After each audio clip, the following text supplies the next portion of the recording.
All right, this is a repair attempt.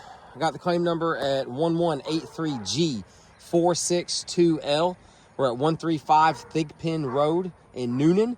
This is the National Academy of Forensic Engineering repair method. All right, the shingle that has been prescribed by State Farm to be replaced and repaired. This shingle here marked by X.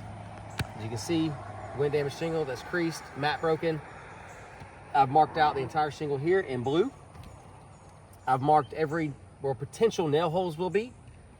I won't know exactly until I break the seal here. I've outlined all the shingles and labeled all of them that are surrounding it. Shingles 1 and 2 directly below it, shingles 3 and 4 directly beside it, shingles 5 and 6 directly above it, and directly above that, shingles 7. The first thing I'm gonna do is talk about the tools I'm using. Here's an approved 3-tab tool. There's a roof snake and a roofing hammer. All right. So the first thing I'm going to do is I'm going to break the seal on this shingle X to go ahead and get it free.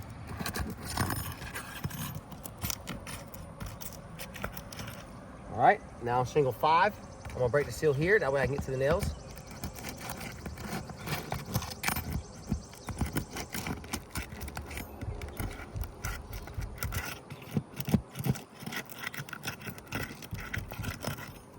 And on shingle 6, got to do the same thing. All right, and shingle 7, break these as well.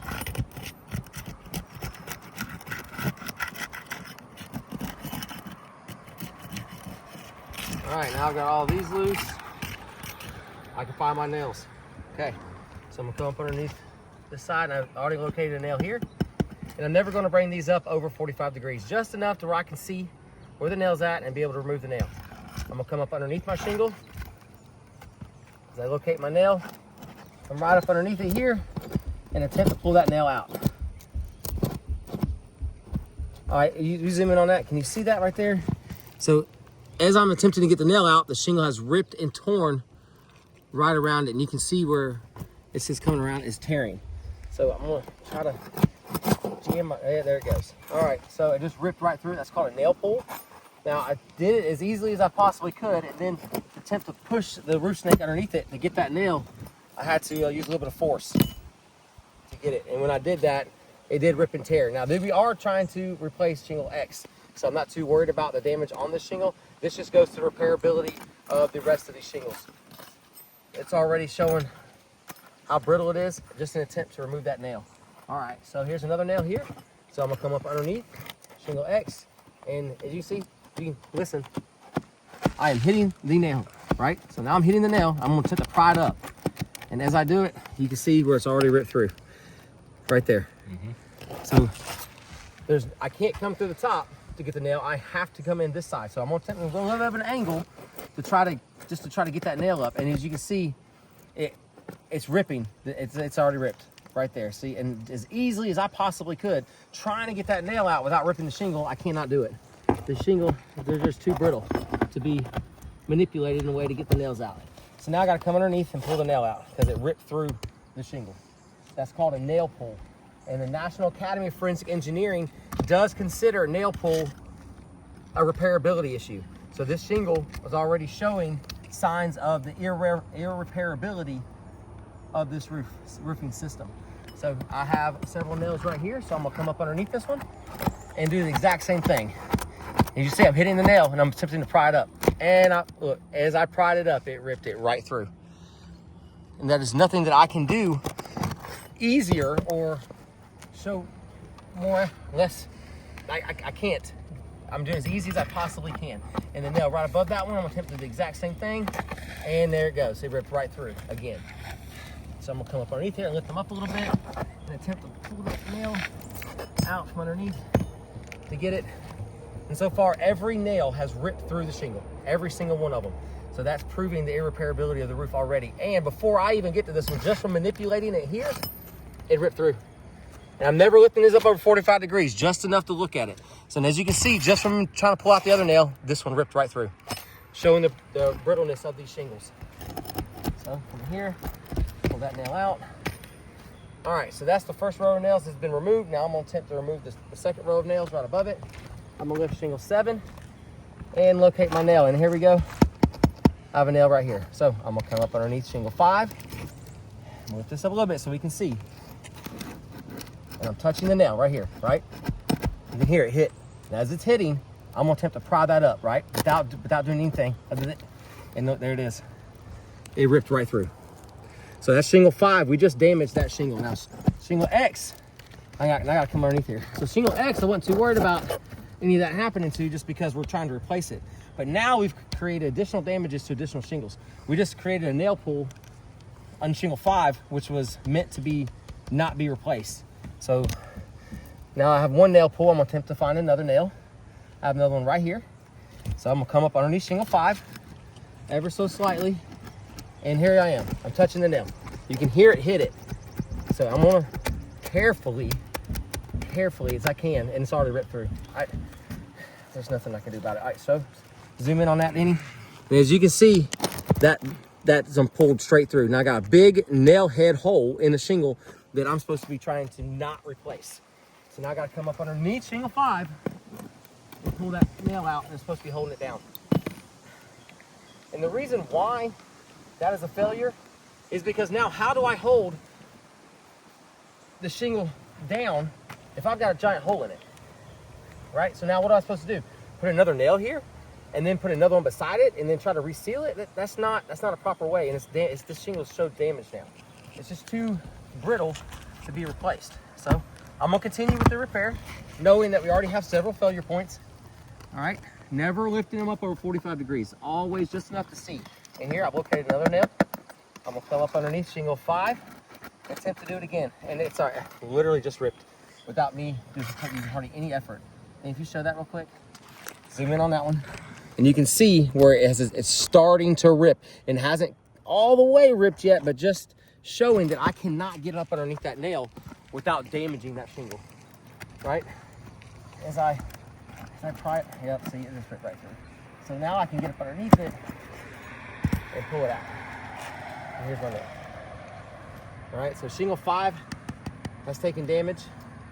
So now we're gonna go right above shingle X here and look for another nail. And I don't see any underneath this side, so let's see if that removes the shingle. Let's just take all the nails out. There we go. All right, so we're able to remove shingle X. All right, we're gonna flip it over. This is a Tamco Tuscaloosa.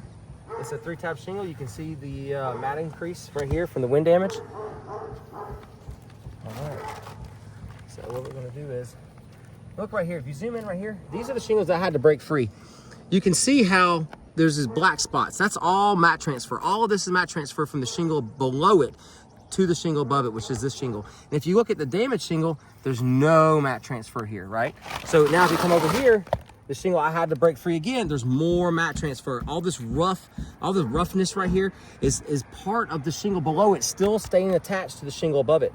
That's showing mat transfer, which is another National Academy of Forensic Engineering repair failure. Now, according to state code, I cannot leave this roof doing a repair in worse condition than when I found it. So, having said that, we have created damage to shingles 5 by ripping through nail holes here, here, and here. All right, so that's additional damages outside of this one shingle attempting to repair. So I'm gonna come over, I got my shingle here.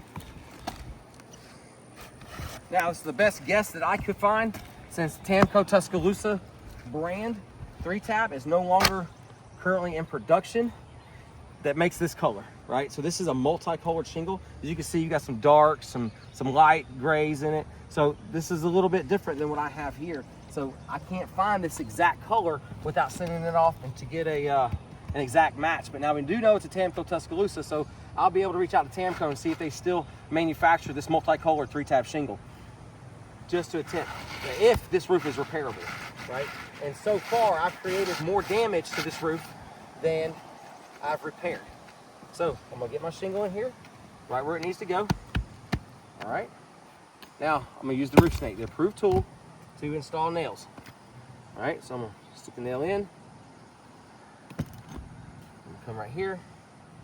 Now what I'm gonna do is I'm gonna lift shingle 6 just enough to get this nail in here. Very carefully. See here. All right. Set it on top. And do it again. Okay, got that one in.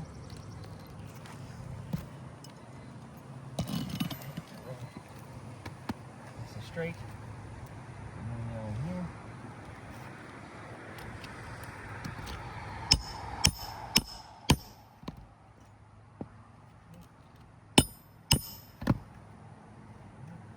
Make sure it's nice and flush.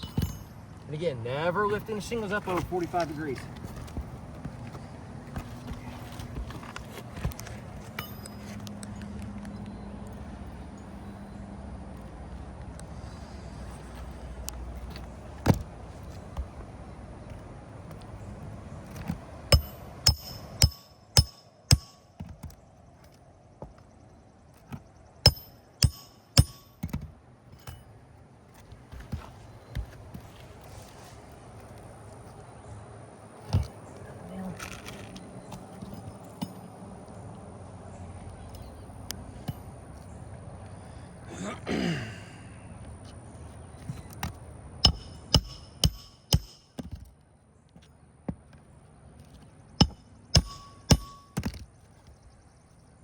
Got the first row nailed in. Now I'm gonna go to the top row.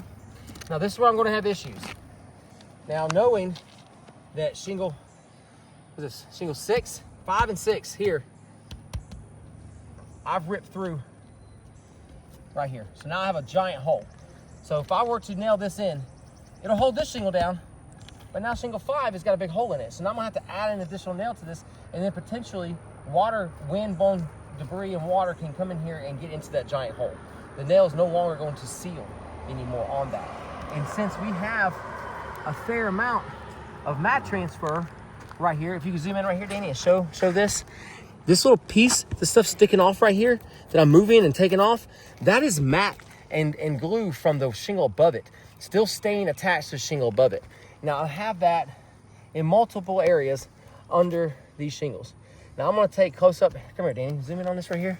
So you can see the matting. Now what that is, that's part of this shingle above it, this tab, stayed attached to the shingle below it. So that's another indication of damages to these shingles. So I'm gonna continue. I'm gonna have to put multiple nails in here now in order to hold this shingle down. And even then, it's still not going to be a proper repair because I have multiple nail holes that rip through that shingle. So over here, I'm gonna go right above, using the roof snake as it's been designed to use. And as you can see, I'm gonna put a nail right where that big hole is, just to fill that hole up. You see it just went right through because, okay. The nail pulled right back out because it's the exact same hole. Can't put a nail back into the same hole in the plywood, it won't hold anything anymore. So now I have to find another spot because that nail just pulled straight out of that hole, so it's not gonna hold anything. So now I'm gonna have to move over to get a clean spot in the plywood. Yeah, see that? Now that holds. Make sure the nail's flush. So now what do I do with this hole? Right? It's never gonna seal. This shingle is not gonna seal back down to seal this hole from ever leaking again. So this nail presses on the mat and squeezes it to where now it's watertight, right? It don't allow water to get in. Now I've got a big gaping hole right here where the nail ripped through. I can't put another nail back in there because it won't hold. You just seen that. The hole's already in the plywood in that spot. So now I'm gonna have to find another spot. So I did here. So now I'm left with a hole. So shingle 5 is damaged to where I now have to replace shingle 5 in order to do a correct repair. So as state mandated, state code tells me I cannot do a repair to this roof that leaves it in worse condition than when I found it. And this right here, shingle 5 is now damaged and is now in worse condition than when I found it, just by attempting to pull the nails out. And as you could tell, I was using the correct tools. I was going as easily as I possibly could, and the nails are ripping right through it, showing the irreparability and the condition of this roofing system. I'm gonna continue putting these nails in. That way, something's at least gonna hold this shingle on, and then I'm gonna have to tarp this. That way I know that this roof's not going to leak. Because as of right now, I cannot guarantee this roof's not going to leak because of these additional holes I'm having to put in these shingles. Shingles are not meant to have open holes and gaps like that. And if I try to fill this in, it's not going to do anything. Literally, I can put the whole head of the nail in upside down, right? So that means that no matter what, it's going to cause an issue, right? It's not going to be a watertight system as designed by the manufacturer. All right. Another nail over here.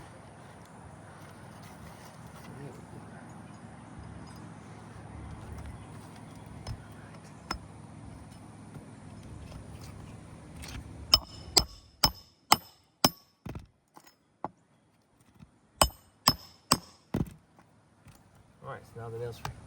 All right, so now we're gonna hope that these shingles reseal. With all this mat transfer, I highly doubt these shingles will ever reseal again because part of this shingle is stuck to the top of this one or to the bottom of this one. So these shingles are not going to reseal like they should. So they will always be loose now. Shingle 5 will probably reseal to it because this is a new shingle with a new glue strip underneath it. So look, it's already starting to seal down, right? So this right here, these will never seal again. The amount of mat transfer that came off of this shingle is now stuck here, will never allow it to reseal. So now we've created additional damages to shingles 5 and shingle 6. So shingle 6, what I mean by that is the mat transfer on it. That's still stuck to here, so it's not going to seal down again. Same thing with shingle 7. It's the exact same thing because I've got more mat transfer and that's pieces of this shingle is still attached up here. So it's never going to reseal again like it should, all right? And not to mention, as I was doing this, I don't know if you could tell, but you can see all the granules that have fallen off here. And this is not from, look, as I brush them off, barely brushing them, you can see the granules falling off of these shingles, right? Look at all that. Now this is a brand new shingle right here. I can rub this one all day long. I'm not getting no granule loss, nothing. But as I've manipulated these shingles and as I've nailed on this roof, you can see all the granules falling off. This is I barely brush them right onto the new shingle. That way they're very clear and visible. These granules would not be missing from these shingles if I did not attempt to manipulate these. This is further proof that this roof is in a non-repairable condition. Not to mention where I've had to move this one up and down and attempt to re-nail it. Matter of fact, I got to add one more nail right here. And I want you to pay attention to when I nail this in, there's another situation, right? So that nail pulled through. So now I'm having to find another hole, make another hole in this shingle just to hold shingle 5 down, right? And as I hit this, you can see all the granules bouncing around and falling off, right? That is a direct result of the manipulation of these shingles. Now, if they were in still good condition, just like the shingle we installed, we can manipulate these up and down, back and forth, over 45 degrees, no granule loss, no issues with these shingles because this is a brand new shingle. It's still in a repairable condition. The roof system itself, these are not brand new shingles. These shingles are over 10 years old and they're not in a repairable condition anymore. Therefore, this is going to be a failed repair attempt for several points. And the next photos that you'll get will be me pointing at each individual issue that we found while doing this. So this is going to be a failed repair attempt.